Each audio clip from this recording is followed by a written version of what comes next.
Why, hello everybody, it's Histor-Tea Time!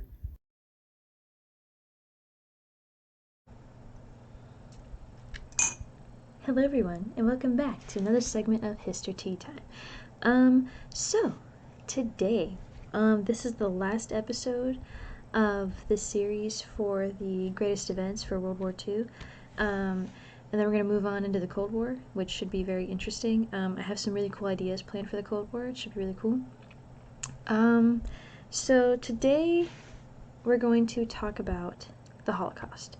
Now, I didn't really talk about it too much when I did the overview of World War II because I wanted to give this its own time. The Holocaust, while it happened at the same time as World War II, they kind of happened congruently within, one another. They are two separate events. And the military history of World War II and the Holocaust, the genocide of World War II, are two separate things that need their own attention. So, there are two competing theories about the Holocaust. When historians discuss the Holocaust, these two theories are coined in order to explain the track of how the genocide of Jews, people labeled mentally ill, homosexuals, and habitual criminals, and of course prisoners of war, and literally anybody else that was just not German, was done.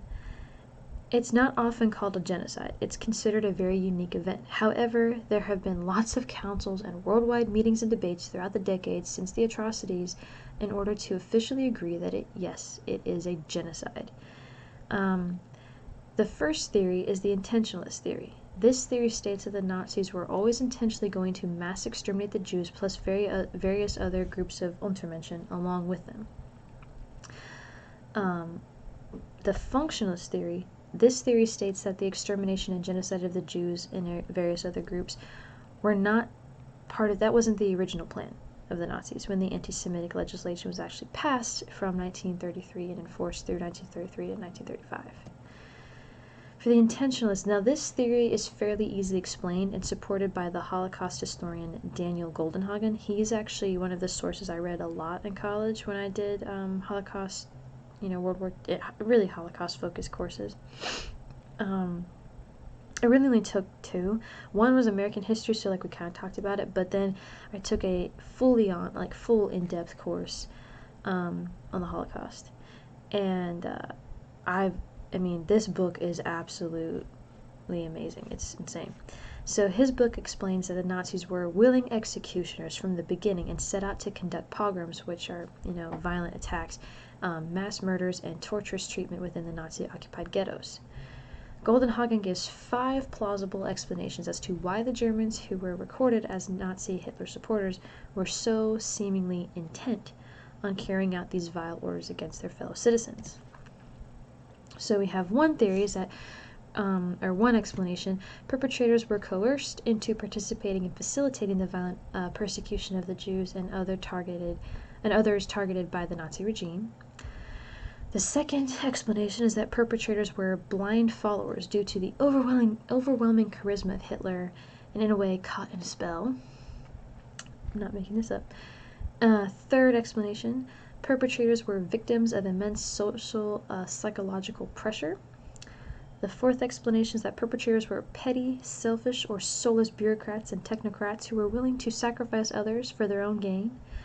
And the fifth and final explanation is that because of the fragmentation of the orders given by the Nazi superiors, the perpetrators could not understand that their seemingly small tasks were part of a global extermination and genocide. Whatever. Then we have the functionalist theory. This theory is supported by the evidence found by historians from the Nazi archives showing an initial plan to force all Jews to Madagascar, an island off the east coast of Africa. This was like what the British did with their prisoners by deporting them to Australia. However, in 1941, the meeting at the Wannsee Conference changed the direction of the Holocaust. When various Nazi representatives from all over Europe tallied up the numbers of Jews still within Central Europe, the Nazis decided to start mass exterminations. This decision is known as the final solution. This is something that I know that many of you have heard of, but this is how it was decided at the Wannsee Conference in 1941. This was the genocidal turn that changed the course of the Holocaust. So, functionally, the Germans would be free from the Jews from Europe permanently, hence the name. Now, another thing I want to go over, concentration versus death camps. So, concentration camps were focused on forced labor camps. They were forced labor camps. They had, the victims suffered malnutrition, humiliation, torture, and a plethora of other vile acts were done to the prisoners, but their main goal was to keep them for work. However, if Jews or other prisoners were killed or died along the way, the Nazis didn't really sweat over the loss. Plus, you had the doctors that performed lots of experiments. Then we had the death camps. These were specifically for killing mass numbers of prisoners at a time. There wasn't any forced labor for an extended period of time. Death was just imminent upon arrival. Some camps served as a combination of the two and would actually keep a portion for forced labor, and the other half would be exterminated. So we have the list of camps. There's a lot. Dachau, I think, was one of the earliest built. Now the numbers that you see here are confirmed deaths at each of these camps. I would love for someone in the comments to take all of these numbers and then just total it up. And mind you, this is not including the number of people killed in the ghettos. This is not including the number of people that were marched down to empty fields to then dig massive trenches and then be shot systematically and then put in these trenches, and there's just piles of dead, naked bodies of innocent people.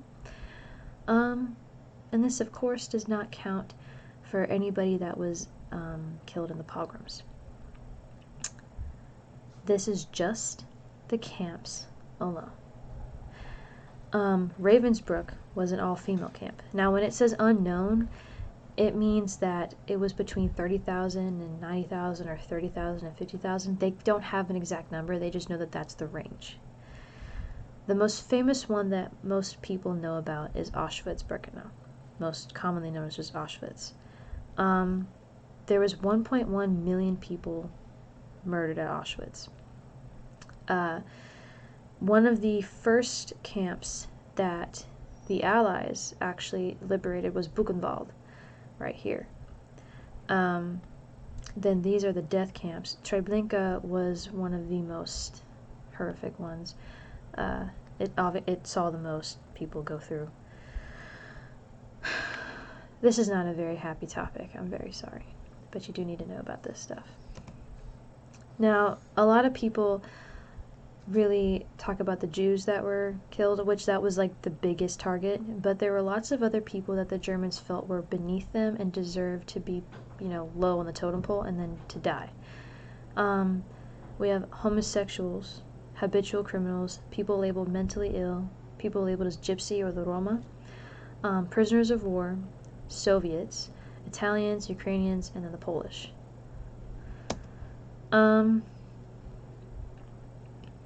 These are some moments from these. Obviously, it's photographs. So, this is them in the bunkers.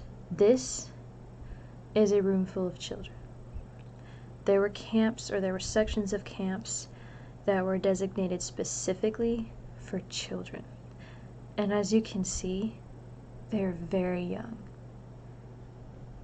Very young. Separated from their families. Completely alone. Well, I mean, they have other children, but, there's no one to care for them.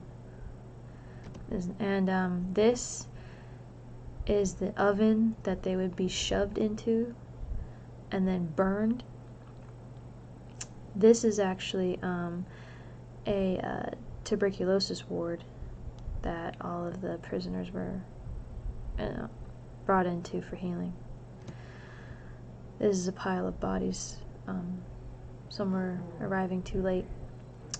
These are some women at the camps. I think this was Ravensbrück, so this was like an all-female camp. Again, more ovens. This is the crematorium. Now this right here, this is, I believe, Auschwitz. These are all of the women and men. This right here is actually mostly women. marching, out of the camps and being moved around. Now this right here, I think right here is Eisenhower, and I believe this is Patton. This is when they liberated Buchenwald, and what's happening is that the prisoners are actually showing them all the different torture methods that the Nazis would do to them. Now this upside down triangle right here is how they marked people that were labeled homosexuals. We all know about the bright yellow Jewish star that they used to mark the Jews, but one thing that they did that also marked marked homosexuals. Now I'm looking for a little bit of information here. Okay, so I want you to understand this. When the Nazi concentration camps were liberated by the Allies, it was an amazing celebration. But here's something that's forgotten. The people that were labeled as homosexuals were forced to serve out the rest of their sentence. This was due to the part that German law, simply known as paragraph 175, criminalized homosexuality, and it wasn't repealed till 1969. So the people labeled as homosexuals, they were kind of left there to serve out the rest of their term in the concentration camps.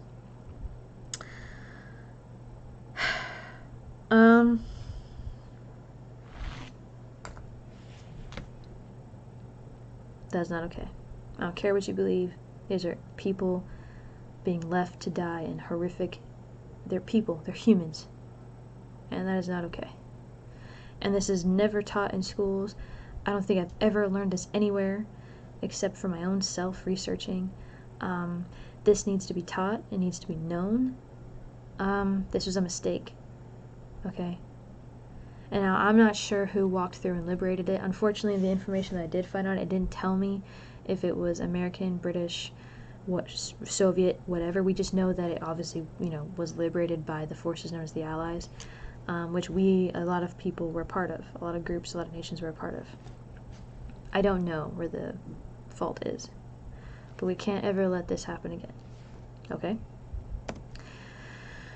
Now, the Japanese also had concentration camps. If you don't remember me telling you, there was the Pacific Theater. This was way earlier in the early part of my series. This was a massive campaign from Japan in Asia, and their motive was Asia was meant for the Asiatics, meaning all Europeans living in Asia were the targets of the Japanese fury. So the Japanese also created concentration camps for European residents that were living in these colonies.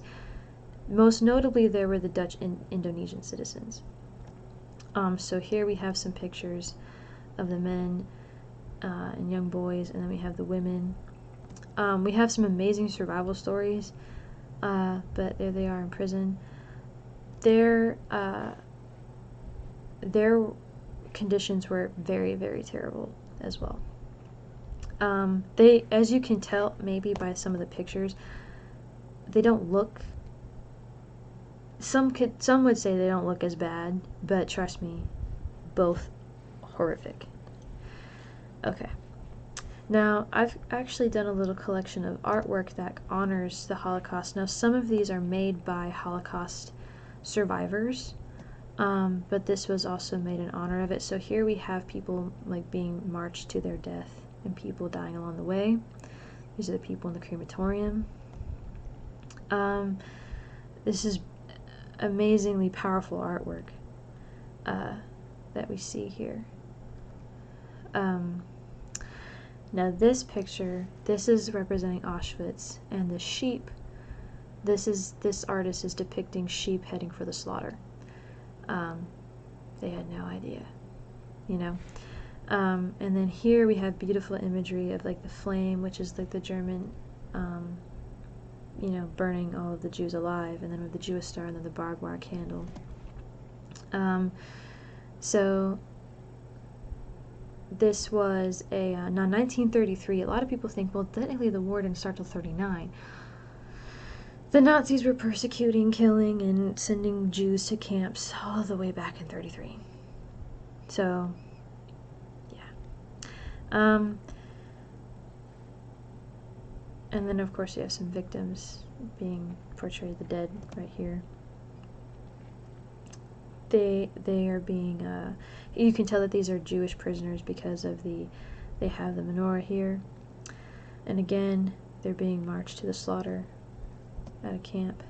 These are, now what was really horrible is that they were forced to carry their own dead brethren out. There was a couple records of men, like male prisoners, like male Jewish prisoners or whatever, that were brought in because they were very beefy and very strong. They were forced to be the ones to lift the cremated bodies in and out of the crematorium. This is a disgusting job. Now here we have the Day of Liberation. So they're celebrating the little red flag. I want to say is for the Allies, or Soviets, because the Soviets were the ones that actually discovered them first. Again, these are some horrific imagery of just victims and what they were going through. So now this task was actually because I am a teacher, so don't worry about that. So again, this is all because I'm a teacher, but this is important that I want everyone to know. You must make the promise to never forget the atrocities of the Holocaust and never let it happen again. Genocides have happened for a while, before and after the Holocaust. It is our job to be aware of the signs that lead up to these things and not let them happen again. That is your job as the future of this world, as my amazing historians that you're going to be, because you love history time with me. It's important that you know. I don't want to cover up anything. I'm presenting to you facts. If you have any questions or you want to know anything extra that I didn't include here, please leave a comment down below. Subscribe to my channel. I really appreciate you tuning in for as long as you have. This is the end to my World War II series. The next series is going to be the Cold War. But anyway, thank you again for joining me for another segment of Histor-Tea Time. It was kind of sad, but I promise to have a little bit of a lighter note on the next one. Alright, thanks guys.